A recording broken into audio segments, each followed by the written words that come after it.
동행하는 길은 축복의 길이고 기쁨의 길입니다. 우리 삶의 고난과 축복의 길이지만 우리 삶에 고난과 어려움이 있습니다. 결코 주님을 따르는 길이 고난이 없고 평안하고 평탄한 길이라 말씀드리는 것이 아닙니다. 그러나 주님으로 인해 그 길이 기쁨이 되는 길이 되고 감사와 찬양의 길이 되는 것입니다. 그러니까 주님이 함께 하시기에 그 길 가운데 다른 시야로, 다른 관점으로 볼 수 있게 된다는 것입니다. 요단강을 이 건너는 길은 우리가 그 결과를 알고 보니까 편안하게 바라보지만 강을 건너는 사람의 입장에서 생각해 보면 그 길은 두려움과 걱정의 길입니다. 왜냐하면 강 위쪽에서 이제 뚝이 생겨서 물이 이렇게 쌓여 있지 않습니까? 그럼 계속 물이 내려오니까 그 강벽은 점점 높아지는 상황인데 아무 생각 없이 건널 사람이 어디 있겠습니까? 저절로 발걸음이 종종거려지고 가슴이 두근두근해질 것입니다. 그런데 강의 중앙에 이르러서 언약궤를 든 제사장 그룹을 보면서 그들은 그들의 마음에 평안을 찾았을 것입니다. 왜냐하면 그것이 주님의 임재하심, 주님의 함께하심의 상징이기 때문입니다. 강 중앙까지는 제사장을 보기 전까지는 걱정과 근심으로 왔다면 나머지 강 저쪽 가는 길은 평안하고 기쁨의 길이 되는 것입니다. 우리 거제 소망교회 성도 여러분들이 모두 믿음의 눈을 들어 주를 볼 수 있었으면 좋겠습니다. 우리가 주님이 함께 하심을 믿음의 눈으로 보게 될 때 우리 삶의 거의 모든 문제는 그것만으로 그냥 해결이 됩니다. 우리가 요단강을 건너는 이 기적을 보면서 깨달아야 할 중요한 깨달음은 요단강을 멈추게 한 것만 기적이 아니라 요단강을 다시 흐르게 하는 것도 기적이라는 사실입니다. 강이 정상적으로 흐르기 때문에 우리가 살 수 있게 된 겁니다. 매일매일 기적 가운데 우리는 살 수는 없습니다. 어느 교회 가면 이런 표가 교회 옆에 이렇게 딱 붙어 있습니다. 기적이 상식이 되게 하라. 여러분, 기적이 상식이 되면 큰일 납니다. 그럼 우리는 맨날 요단강 입구에만 있을 것입니다. 기적으로 강이 마르기를 바랄 것이기 때문입니다. 강이 흐르니까 강을 건너기 위해 배를 만들고 다리를 만들고 지하 터널을 뚫는 겁니다. 기적만 바란다면 우리의 삶은 결코 발전이 없을 것입니다. 뭐하러 일합니까? 오병이어 기적을 기다리면 되지. 그냥 오병이어 기도하고 오병이어 바라면 되는 것 아니겠습니까? 우리는 기적 이후의 삶을 잘 살아야 합니다. 우리 신앙의 실력은 이 기적 이후의 삶에서 결정이 됩니다. 내가 이런 상황에서도 주님의 신실하심을 잃지 않고 굳건한 믿음으로 살아갈 수 있어야 진짜 믿음인 것입니다. 하나님은 우리의 믿음이 진짜인지 가짜인지 시험하실 때가 오십니다. 실전에서 잘 훈련받아 이 세상의 모든 시험을 이기고 주님께 칭찬받는 저와 여러분이 되시길 예수님의 이름으로 소망합니다. 오늘은 요단강을 건넌 이후에 가나안 입성을 준비하며 요단강의 기적을 길갈에서 기념하는 장면을 기록하고 있습니다. 별다를 것 없는 이 행위가 이 이후에 어떠한 결과를 낳는지 한번 살펴보고, 반면 하나님은 변함없이 언제나 우리에게 신실하심을 보이는 것을 연결지어 한번 해보도록 하겠습니다. 강을 건넌 후 이스라엘 백성들은 요단강 건너편 길갈이라는 곳에 진을 치게 되고 이제 무대가 길갈로 옮겨지게 됩니다. 길갈은 가나안 정복을 수행하는 내내 이스라엘의 군사본부와 같은 헤드쿼터와 같은 군사본부의 같은 역할을 감당하게 됩니다. 길갈은 이후 북이스라엘의 중요 도시 세 도시 중에 한 도시가 되는데 베델, 세겜 그리고 길갈 요 세 개의 도시라고 할 수 있습니다. 우리나라 따지면 서울, 인천, 부산 이렇게 할 정도로 그 북이스라엘의 중심 도시가 됩니다. 여호수아는 이곳 길갈에 이스라엘의 요단 도하를 기념하는 12도로의 기념비를 세우게 됩니다.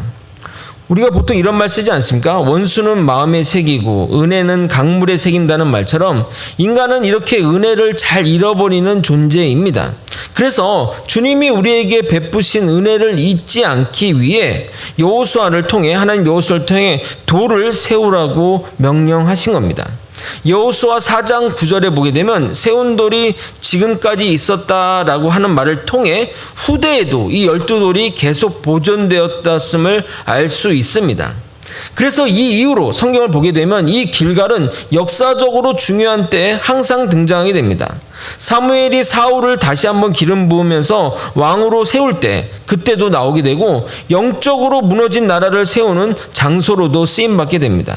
사무엘상 11장 14절에서 15절을 제가 읽어도록 하겠습니다. 14절에서 15절입니다. 사무엘이 백성에게 이르되 오라 우리가 길갈로 가서 나라를 새롭게 하자. 모든 백성이 길갈로 가서 거기서 여호와 앞에서 사울을 왕으로 삼고 길갈에서 여호와 앞에 화목제를 드리고 사울과 이스라엘의 모든 사람이 거기서 기뻐하니라. 그러니까 나라를 세우기 전에 나라를 새롭게 하기 위해서 길갈에 간다는 의미는 길갈 자체가 어떤 영적인 굉장히 신성한 장소이며 종교의 중심지의 역할을 했다는 겁니다. 또한 이 길갈은 엘리야와 엘리사가 거했던 지역이고 그곳을 통해서 많은 선지자 무리들이 또 훈련받고 또 준비되었던 장소이기도 합니다. 열왕기하 2장 1절 여호와께서 회오리 바람으로 엘리야를 하늘로 올리고자 하실 때에 엘리야가 엘리사와 더불어 길갈에서 나가더니 이랬던 길갈, 정말 영적으로나 여러 가지 의미 있는 장소, 또 하나님이 살아계심, 하나님 우리에게 베푸신 그것을 증명했던 길갈이 점점 변질되어 갑니다. 이스라엘 백성들은 하나님의 의도와 상관없이 기념으로 세운 이 돌을 다르게 사용하기 시작합니다. 하나님이 우리에게를 위해 행하신 그 기적을 은혜로 생각하라는 의도에서 세운 돌인데 마치 사람들은 그 돌이 신성한 돌이냐 모시고 섬겼다는 겁니다. 결국 이 길갈은 우상 숭배의 근거지가 되었고 12돌은 우상 숭배의 도구로 전락하게 됩니다. 호세아 선지자는 길갈에 대해 악의 소굴이라고까지 기록하고 있습니다. 호세아서 9장 15절을 읽어도록 하겠습니다. 호세아서 9장 15절입니다. 그들의 모든 악이 길갈에 있으므로 내가 거기에서 그들을 미워하였노라. 그들의 행위가 악함으로 내 집에서 그들을 쫓아내고 다시는 사랑하지 아니하리라. 그들의 지도자는 다 반역한 자니라. 아모스 선지자도 이 길갈을 들어가지도 말라고, 그 자체에 가지도 말라고까지 경고하고 있습니다. 아모스 5장 5절입니다. 베델을 찾지 말며 길갈로 들어가지 말며 부엘세바로도 나아가지 말라. 길갈은 반드시 사로잡히겠고 베델은 비참하게 될 것임이라 하셨나니. 물론 길갈이 처음부터 그런 것은 아닙니다. 그 돌들이 하나님의 은혜를 기억하고 기념하는 도구로 사용되었을 것입니다. 그러나 시간이 점점 흐름에 따라 정신은 사라지고 형식만 남게 된 겁니다. 그리고 그 돌을 신성시하다가 기적의 도구로 생각하며 섬기기 시작했다는 겁니다. 개신교는 이러한 기념물과 성상을 세우는 것을 매우 경고하고 또 경계합니다. 개신교가 천주교를 비판하는 이유가 여기에 있습니다. 천주교를 심지어 이단이라고까지 말하는 이유 크게 두 가지가, 첫 번째가 성모 마리아 숭배와 성상 숭배 사상 때문입니다. 성모 마리아 숭배 사상은 나중에 한번 깊게 다루도록 하고, 오늘 성상 숭배에 대해서만 말씀드리면, 원래 그들이 성전 곳곳에 조각상을 세우고 또 성경의 이야기, 그림들이나 그런 것들을 조각하고 천장에 막 그림을 그리고 했던 이유는, 처음 의도는 성전을 아름답게 꾸미는 동시에 라틴어 성경을 읽지 못하는 대부분의 사람들에게 이 성경의 내용을 읽기 쉽게 또 이해하기 쉽게 그림이나 조각으로 만들어 가르치려는 교육의 의도가 있었습니다. 그런데 사람들은 이 그림이나 석상들이나 성상들을 숭상하기 시작했고 조각상을 만지며 기도하거나 절을 하였습니다. 거기다가 몇 가지 어떤 기적적인 이야기들이 연결이 되면서 신화처럼 덧붙여져서 그것을 신성시하기 시작했습니다. 예를 들어 성모 마리아상이 눈물을 흘렸다거나 예수님이 실제 앉았던 장소 성지순례 가면은 항상 그런 것들이 앉았던데 손을 집힌데 확인할 수도 없는 그런 것들을 그런 이야기가 덧붙여서 의미를 부여해 더욱 신성시했습니다. 이것은 정확하게 우상 숭배입니다. 새벽마다 제가 출애굽기의 말씀으로 여러분에게 말씀드리고 있는데, 인간의 이런 본성을 알았기에 하나님은 이 우상 숭배에 대해 이렇게 강력하게 말씀하십니다. 출애굽기 20장 4절에서 5절 상반절을 제가 읽어드리도록 하겠습니다. 너희를 위하여 새긴 우상을 만들지 말고 또 위로 하늘에 있는 것이나 아래로 땅에 있는 것이나 땅 아래 물속에 있는 것에 어떤 형상도 만들지 말며 그것들에게 절하지 말며 그것들을 섬기지 말라. 결국 천주교는 예배당 안에 수십 개의 성상을 새기고 신자들은 그것을 보고 절하고 만지고 기도합니다. 더 나아가 성인들의 무덤까지 교회 안에 두어 신성시하게 됩니다. 저희 대한예수교 장로회 합동 측 교단은 이러한 폐해를 막고자 교회 안에 십자가도 걸지 못하게 했습니다. 물론 교회 외벽에 십자가를 세우지만 이것은 교회라는 것을 알리는 상징이지 누가 거기서 그걸 보면서 절을 하거나 인사하지는 않습니다. 여러분 교회 오실 때 십자가 보면서 인사하고 들어오신 분 있습니까? 없으시죠? 아무도 없죠? 그렇지 않습니까? 근데 여러분 근처에 사는 곳에 성당에 가서 성당 입구에서 예배 있는 날이나 아무 때나 말고 예배 있는 날 한번 서 있어 보십시오. 그러면은 신자들이 들어가면서 그 벽면 한쪽 벽면에 서 있는 성모상에게 인사하고 들어간 것을 쉽게 볼 수 있습니다. 우리 예배당 안에 있는 이 십자가도 멀지 않은 시점에 없앨 예정입니다. 이걸 없앤다고 하면은 여러분 마음에 약간 저항감이 온다면 벌써 여러분 마음속에 이것이 우상이 되었다는 증거입니다. 노파심에 말씀드리지만 이 십자가를 없앴는데 그 즈음에 누가 사고가 나거나 장례가 나도 이 십자가가 없어서 그랬다고 절대 이야기하지 마시길 바랍니다. 그건 말이 안 되니까 얘기 드리는 거예요. 하필 정말 그럴 수도 있잖아요. 이렇게 십자가를 없고 봉사했는데 그 주나 그 다음 주에 장례나 사고 나면 이 십자가 저 홍 목사가 오더니 십자가 없어서 이렇게 됐잖아 라는 얘기는 하지도 마십시오. 그 자체가 여러분이 얼마나 이런 것들을 우상 숭배하는 것을 나타내는 증거이기 때문입니다. 여러분 전주에 혹시 가게 되면 그 한옥마을 중간에 경기전이라는 왕궁터를 가본 일이 있으신 분도 있을 것입니다. 저는 처음에 왕이 휴가로 여기 전주에 와서 여기에 머물러서 별장 개념으로 만들었나 생각했습니다. 그런데 그 왕궁터는 태조 이성계의 위패, 위패가 이름이에요. 태조 이성계의 이름을 쓴 그 위패를 모시기에 만들었다는 말에 놀랐습니다. 이성계가 이곳에 와서 무슨 사연이 있는 것도 아니고 단지 그가 초대 왕이지만 왕의 이름이 새겨진 나무 조각 위패를 모시기 위해 이 궁전을 만들었다는 걸 보면서 참 인간의 어떤 어리석음과 미신이 얼마나 허무한지를 깨닫게 되었습니다. 아니 왕의 시신이나 파란 쪽이라도 갖다 놓고 하면 의미가 있겠는데 아무 의미도 없는 기껏 나무 조각 이름패를 모신다고 이런 왕궁을 터를 만들었나 하는 생각을 했습니다. 인간이 이렇게 성상을 만들고 그것을 섬기는 이 내면에는 보이지 않는 하나님에 대한 두려움 때문이라고 종교학자도 말합니다. 하나님이 보이지 않으나 어디에나 어느 때나 계신다는 것은 죄된 인간에게 너무나 불안한 상황이 주어지게 되는 겁니다. 죄를 숨기고 싶고 또 안 본다고 생각하기에 죄짓는 것이 자유로운데 어디서든 볼 수 있고 어느 때나 볼 수 있다면 죄짓기가 힘들어질 것입니다. 그래서 성상을 만들고 내가 믿는 신을 그곳에 가도 여기에 신이 있다고 믿으려는 그 죄된 본성이 성상 숭배에 깔려 있는 겁니다. 그러나 우리 하나님은 무소부재하신 분이고 눈동자처럼 우리를 지켜보시며 심지어 우리의 마음속에도 계시는 분임을 잊어서는 안 됩니다. 한편 여기서 우리는 또 눈여겨볼 대목이 있습니다.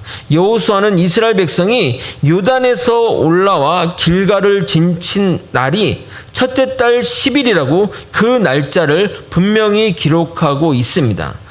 우리 여호수아 4장 19절을 한번 같이 한번 읽어보도록 하겠습니다. 19절 읽겠습니다. 시작.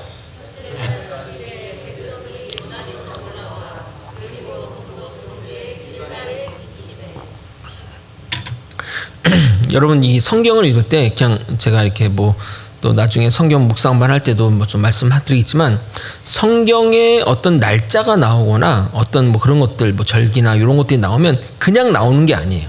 그냥 나온 게 아니고 분명히 의미가 있는 것입니다. 여호수아는 왜 이 날짜, 첫째 달 10일에 이런 날짜를 정확하게 기록하였을까요? 그리고 첫째 달 10일이 무엇과 관련된 날짜일까요? 뭘까요? 여러분, 첫째 달 10일이 무엇과 관련된 날일까요? 첫째 달 10일은 유월절 명절을 나흘 앞둔 날입니다. 레위기 23장 5절에 이렇게 얘기합니다. 첫째 달 열 나흘 날 저녁은 여호와의 유월절이요. 그러니까 유월절 4일 전에는 유월절 제사에 드려질 양을 고르고 그 양이 흠이 없는지 관찰하는 그 때입니다. 이후에 또 할례나 이런 것들 하는데, 이제 그런 의미가 이제 좀 나중에 설명드리겠지만 거기에 포함되어 있는 겁니다. 즉, 곧 유월절이 있을 것임을 알리기 위해 이렇게 기록한 것입니다. 여러분, 이스라엘 백성들이 출애굽한 때가 언제이죠? 출애굽한 때가 언제이죠? 유월절에 출애했습니다. 열 번째 재앙이 있었고, 그날 이후로 이스라엘 백성이 그 애굽에서 해방이 되어 그 날을 유월절로 기념하였습니다. 연대상으로 BC 1446년 1월 14일로 추정이 됩니다. 그리고 다시 그들이 요단을 건너고 지금 요 시점에 이를 때는 BC 1406년 1월 10일이 됩니다. 여러분, 지금 이 말이 무슨 말인지 아십니까? 하나님이 말씀하신 40년의 광야 생활이 마쳤음을 의미하는 겁니다. 출애굽하던 백성은 가나안 정복을 앞두고 가데스 바다에서 정탐꾼을 보내 정탐을 마치고 돌아왔으나 10명의 정탐꾼은 하나님이 약속한 땅을 악평했고, 갈렙과 여호수아는 저 땅은 젖과 꿀이 흐르는 땅이고 우리가 충분히 점령할 수 있다는 그 보고를 하게 됩니다. 그러나 사람들은 여론에, 10명이 더 많으니까 여론에 밀려 사람들은 그 땅으로 인도한 하나님을 원망하게 됩니다. 이에 하나님이 이것에 대한 징계가 내려지게 되는 겁니다. 민수기 14장 33절 34절입니다. 너희 자녀들은 너희 반역한 죄를 지고 너희의 시체가 광야에서 소멸되기까지 40년을 광야에서 방황하는 자가 되리라. 너희는 그 땅을 정탐한 날 수인 40일의 하루를 1년으로 쳐서 그 40년간 너희 죄악을 담당할지니 너희가 그제서야 내가 싫어하면 어떻게 되는지를 알리라 하셨다 하다.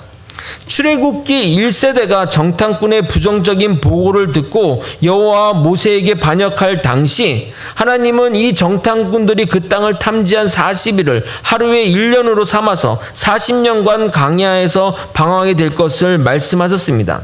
그런데 하나님은 단 하루의 오차도 없이 정확하게 만 40년 만에 이스라엘 백성들을 약속의 땅인 가나안 땅으로 들이신 겁니다. 정작 이스라엘 백성들은 그 날이 중요한지 모르고 잊고 있었는데, 하나님은 그것을 정확하게 기억하셔서 자신의 하신의 말씀을 정확하게 지키고 계신 겁니다. 민수기 23장 19절 이렇게 얘기합니다. 하나님은 사람이 아니시니 거짓말을 아니하시고 인생이 아니시니 후회가 없으시도다. 어찌 그 말씀하신 바를 행하지 않으시며 하신 말씀을 실행하지 않으시라. 하나님은 당신의 하신 말씀을 정확하게 지키시는 분이며 입에서 나온 모든 말씀이 헛되이 다시 되돌아가는 일이 없으신 분이십니다. 그래서 이 사실을 알리기 위해, 이 사실을 기록하기 위해 정확하게 날짜를 기록하고 있는 겁니다. 그동안 이스라엘 백성들은 광야 시절 이 유월절 절기를 지키지 않았는데, 이때부터 가나안 땅에 입성하면서부터 유월절 행사를 다시 지키게 됩니다. 21절부터 24절까지는 여호수아가 이 돌들을 세워 기념하는 이유를 출애굽한 가나안 요단강을 건넌 이 출애굽한 백성들에게 교육시키는 내용입니다. 23절은 교육의 내용이고 24절은 교육을 하는 이유, 목적인 겁니다. 같이 한번 읽어보도록 하겠습니다. 출애굽기 4장 23절에서 24절입니다. 너희의 하나님 여호와께서 유단물을 너희에게 마르게 하사 너희를 건너게 하신 것이 너희의 하나님 여호와께서 우리 앞에 홍해를 말리시고 우리를 건너게 하심과 같았나니 이는 땅의 모든 백성에게 여호와의 손이 강하신 것을 알게 하며 너희가 너희의 하나님 여호와를 항상 경외하게 하려 하심이라 하라. 아멘.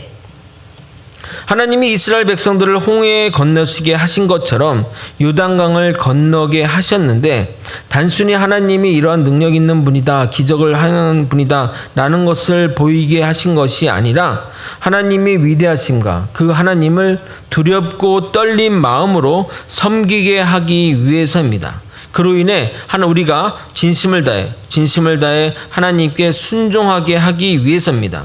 지금 이스라엘 백성들은 출애굽 홍해를 건널 당시의 사람들이 아닙니다. 그 당시에 20살 이하거나 그 이후에 태어난 사람들입니다. 그렇기 때문에 홍해의 기적을 직접 눈으로 본 사람들이 아니고 귀로 들은 사람들이 대부분이라는 겁니다. 여러분, 본 거와 들은 것에는 분명히 차이가 있게 마련입니다.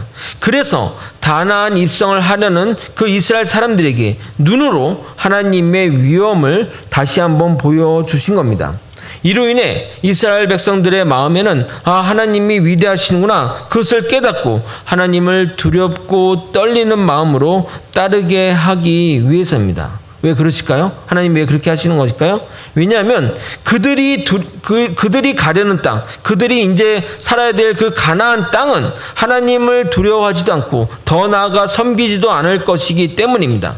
각종 우상 숭배와 이방신과 미신이 판치는 곳이기 때문입니다. 그러므로 이 돌들을 보면서 내가 마음이 하나님에 대한 신앙과 믿음이 떨어질 때마다 이 돌들을 돌이켜봐서 봄으로써 하나님이 자신의 행하셨던 일들을 기억하고 그것으로 하나님의 위대하심과 하나님을 두렵고 떨리는 마음으로 섬기는 그 목적이 이 돌들 가운데 있는 겁니다. 우리도 신앙생활 하다 보면 그런 생각 들지 않습니까? 하나님 분명히 살아계시다고 고백하고 신실하고 하나님 분명히 계십니다 라고 했지만 그냥 세상 생활하고 또 교회와 멀고 이렇게 생각하다 보면 하나님이 계신가? 하나님이 계신데 왜 내 삶은 이렇지? 하나님이 계신 거 맞나? 그런 마음들이 들지 않겠습니까? 그럼 그때마다 여러분의 어떤 그 기념할 만한 어떤 스토리들이 있을 거 아니에요. 내가 예를 들어 질병을 고쳐줬거나 아니면 어떤 어려울 때 그런 것들이 그런 기록물들이 있어야죠. 제가 옛날에 이렇게 이제 훈련 받으면서 기도 제목을 좀 쓴 게 있었어요. 그래서 기도 제목 쓰고 나중에 요 얘기도 좀 구체적으로 좀 나눌 생각인데 그 기도 제목을 쓰고 또 다른 사람들의 어떤 기도 제목을 이렇게 썼던 적이 있었어요. 그리고 이제 그 기도 제목을 기도만 한 게 아니라 기도했을 때 그떤 진행 사항들까지 구체적으로 썼어요. 그러니까 이렇게 기도했는데 며칠 후에 이런 상황이 벌어져서 또 이렇게 기도했고 또 기도하니까 또 이런 상황이 됐다 이렇게 막 기록을 했었거든요. 그리고 이제 그런 것들은 한참 이제 그렇게 한때 막 열심히 막 기도 수첩 써가지고 했던 때가 있었어요. 그리고 이사하는 과정 중에 그 기도 수첩을 이제 꺼내서 보게 된 거예요. 우연찮게 맞는데 정말 거짓말이 아니고 내가 기도했던 그 기도 제목이 정말 다 그 성취가 된 거예요. 그러니까 내가 이 기도 수첩을 보면은 하나님이 내 삶을 인도하시고 내 삶을 이끄셨다는 것을 부정할 수가 없는 거예요. 그런 증거물들이 있는 거죠. 여러분도 그런 증거물들, 믿음의 증거들이 있지 않습니까? 예수 믿는 것은 받은 증거 많으니까 그런 증거들로 하는 것처럼 이 돌들을 보면서 믿음이 떨어지고 신앙이 떨어지고 하나님이 정말 내 삶을 인도하시나 그런 떨어질 때마다 이 돌을 보면서 그렇게 했다는 겁니다.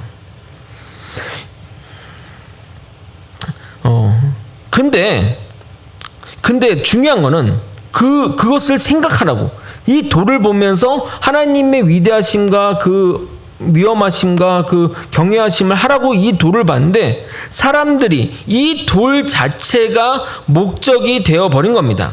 마치 달을 보라고 가리킨 이 손이 저 달을 보세요 했는데 사람들은 이 가리키는 돌을 안 보고 이 손을 보는 그런 경우와 비슷하다고 할 수 있습니다. 여러분, 이런 일들은 정말 교회 내에서도 좀 비일비재합니다. 흔히 개척을 해서 엄청난 부흥을 일으킨 목회자들을 대하는 태도나 시선들이 그렇습니다. 아무리 대단한 부흥을 했다 할지라도, 엄청난 일을 했다 할지라도 목회자는 손가락에 불과합니다. 주님을 나타낼 도구일 뿐인데 이 도구가 가끔 주님의 자리를 차지하려는 그런 불경스러운 경우가 있습니다. 물론 이 도구 자체의 문제이기도 하지만 손가락을 신성시하는 성도들의 잘못도 있습니다. 제가 정말 여러분에게 정중하게 부탁드리고 싶은 것은 정말 저를 도구로만 생각해 주셨으면 하는 마음입니다. 당연히 그런 말 안 해도 그렇게 하고 있는데 웬 설레발이냐 하실 분도 있지만 언제나 그 마음을 지켜주시길 바라서 부탁드린 겁니다. 목회자가 바로 서는 데는 목회자 개인의 노력이 많은 비중을 차지하지만 우리 성도분들이 도와주셔야 정말 목회자가 바른 목회의 길로 맞춰질 수 있는 겁니다. 그래서 여호수아가 요단강을 건넌 이스라엘 백성들에게 교육하듯이 저 또한 말씀을 통해 이런 체계들과 이런 기준들을 설명하면서 교육하는 것입니다. 우리의 믿음의 기초들을 하나씩 세워나가기 위해서입니다. 그런데 여러분, 제발 손가락으로 봐주시고 대해주시고 발가락으로는 대하지 말아주시기를 간절히 바라는 마음입니다. 말씀을 정리하겠습니다. 오늘 본문은 우리에게 두 가지 그림을 보여줍니다. 인간의 변질과 하나님의 신실하심입니다. 이스라엘 백성은 요단을 건너 길갈의 진을 치자 하나님은 그곳에 하나님이 그 역사하심과 일하심을 잊지 말라고 돌을 세우라고 명령하셨습니다. 그래서 이후에 이 길갈은 종교의 중심지이자 나라를 새롭게 갱신할 때, 그리고 중요한 이벤트가 있을 때마다 백성이 모이고 함께했던 장소였으나 점점 시간이 지날수록 변질되게 되었습니다. 하나님을 기념하라고 세운 그 돌이 우상화되었고 그래서 섬기게 되었고, 이스라엘 역사 후반에 가기 위해서는 이 길갈이 악의 소굴로 변하게 되었습니다. 인간의 이 완악함과 죄성을 볼 수 있는 모습이 아닐 수 없습니다. 반면 하나님은 언제나 정확하시고 실수가 없으신 분입니다. 정확하게 40년이 되자 가나안 땅으로 그들을 인도하십니다. 아마도 이스라엘 백성들은 그 날이 무슨 날인지 몰랐을 것입니다. 그러나 하나님이 약속한 것은 반드시 성취됩니다. 우리가 기억하지 못할지라도 말입니다.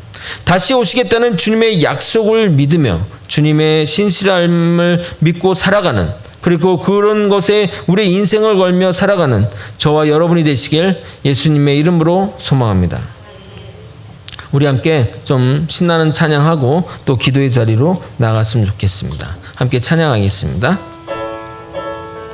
박수 치며 찬양할까요?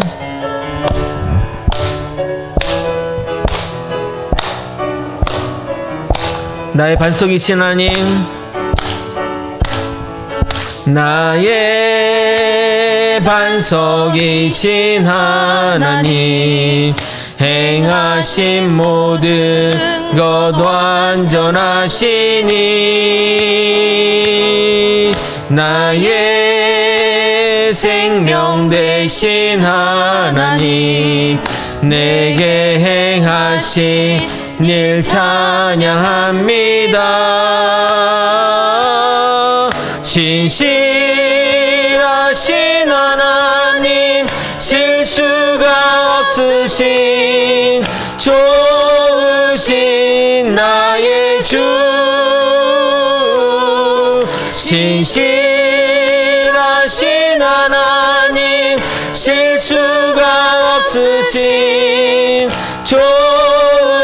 우리 다시 한번 찬양하도록 하겠습니다. 나의 반석이신 하나님, 나의 반석이신 하나님, 행하신 모든 것 완전하시니,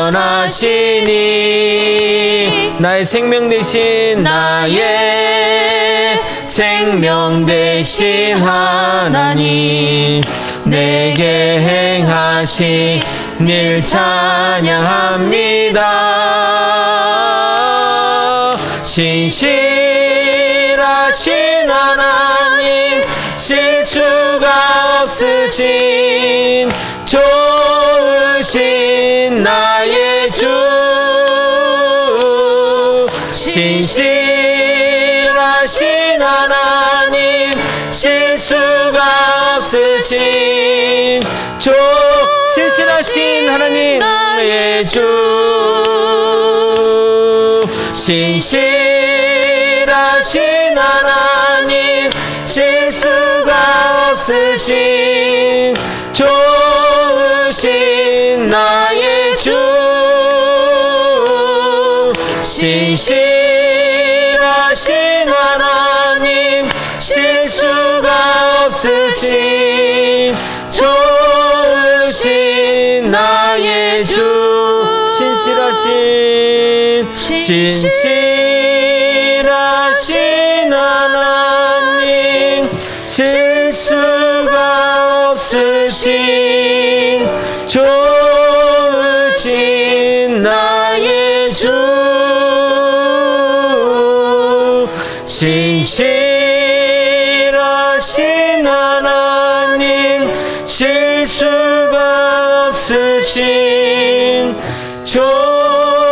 좋으신 나의 우리 다시 한번 고백하는 마음으로 신실하신 하나님 신실하신 하나님 실수가 없으신 좋으신 나의 주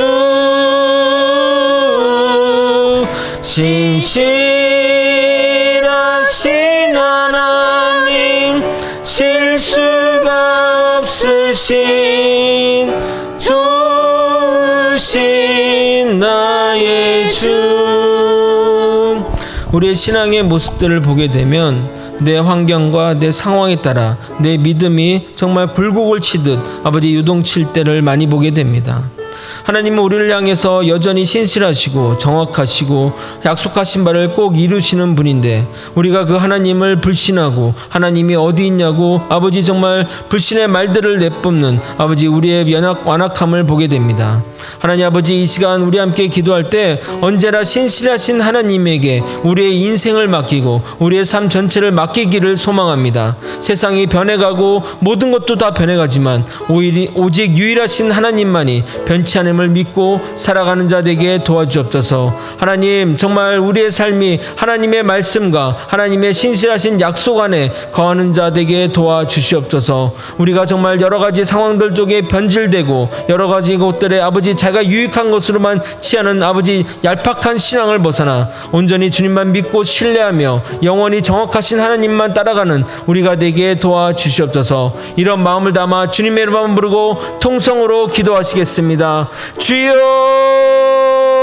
하나님 아버지 신실하신 하나님 아버지 신실하신 하나님 우리에게 언제나 신실하신 하나님만 믿고 따르는 아버지 우리가 되게 도와주시옵소서. 그동안 내가 감정에 따라 아버지 내가 아버지 기분에 따라 아버지 내 상황에 따라 아버지 내가 여러 가지 아버지 내 유익에 따라 하나님을 믿어왔고 하나님을 이용했고 하나님을 아버지 사용했던 아버지 우리의 지난 날들을 용서해 주옵소서. 변함없는 하나님 어떤 상황에도 신실하신 하나님을 따라 아버지 내 환경과 상황과 조건에 상관없이 여전히 주님만 의지하며 따라가는 아버지 믿음의 신실한 용사들이 될 수 있도록 이끌어 주시옵소서. 하나님은 여전히 우리를 사랑하시고 우리를 향해 아버지 정말 긍휼의 눈빛을 바라보시며 언제나 우리의 죄악들을 용서하고 계신데 아버지 우리의 얄팍한 신앙은 하나님이 계시냐 없냐 아버지 하나님이 나를 사랑하냐 안 사랑하냐 아버지 이렇게 불신의 말들을 해왔던 지난 날들 아버지 정말 지우고 싶은 지난 날들을 용서하여 주시옵소서. 언제나 신실하신 하나님 바라보며 우리의 그 믿음의 반석으로 아버지 주님을 삼고 말씀을 반석으로 삼아 살아가게 도와주시옵소서.